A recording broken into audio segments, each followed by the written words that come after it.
Sekitar sejam lamanya sidang agenda dakwaan anak Kiai Jombang Mas Beci atau MSAT, terdakwa kasus pencabulan santriwati berlangsung di ruang sidang Cakra, Kantor PN Surabaya, Senin, 18 Juli 2022.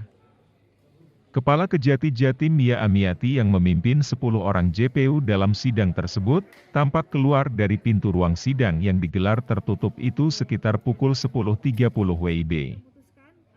Di hadapan awak media, Mia Amiati menegaskan, MSAT didakwa dengan pasal berlapis, yakni, pasal 285 KUHP tentang pemerkosaan dan pencabulan terhadap anak di bawah umur, junto pasal 65 KUHP, ancamannya pidana 12 tahun penjara. Kemudian, pasal 289 junto pasal 65 KUHP ancaman 9 tahun penjara. Pasal 294 KUHP Jo pasal 65 KUHP pidana 7 tahun penjara. Disinggung mengenai jumlah korban atau pelapor dalam kasus tersebut. Mia Amiati menyebutkan, jumlah pelapor dalam kasus tersebut berjumlah 1 orang.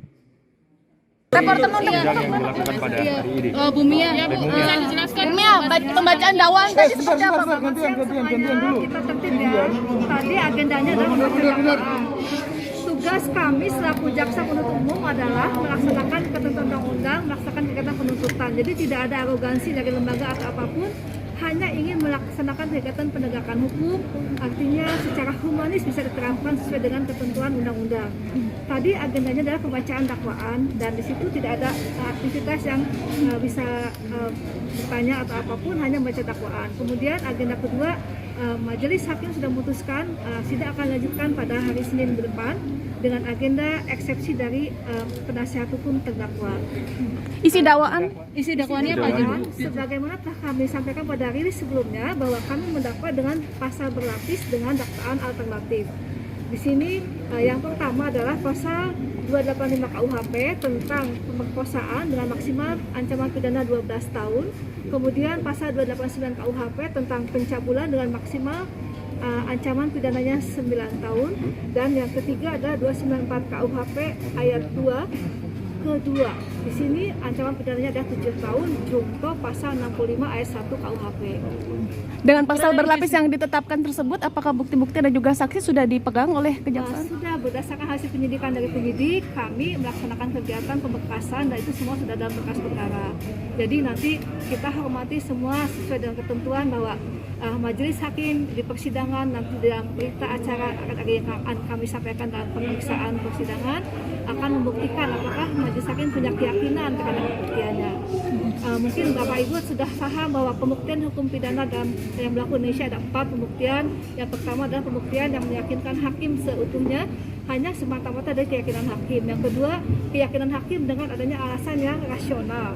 Yang ketiga adalah dengan penerapan hukum positif, artinya bahwa ada alat bukti yang cukup sesuai dengan ketentuan, dan di situ bisa dibuktikan bahwa yang bersangkutan bersalah dan harus mempertanggungjawabkan pidananya. Yang keempat adalah pembuktian negatif, bahwa di situ nanti akan terlihat bahwa minimal 2 alat bukti yang cukup dan hakim harus punya keyakinan.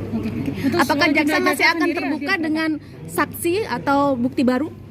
Kalau kami nanti lihat perkembangan, ini kan baru tahapan dan dakwaan, tolong ya, nanti kita setiap tahapannya pasti kita akan rilis. Bu, ada jumlah jaksa permintaan sidang ini di offline kan nggak, Bu? Ada, dari penasihat. Tadi disampaikan nggak ini? Disampaikan. Yang minta Kejati apa? Yang minta adalah penasihat hukumnya. Tapi belum dikabulkan oleh majelis hakim. Harus diajukan secara tertulis sesuai dengan aturan dari majelis. Jadi majelisnya minta tertulis permohonannya. Iya.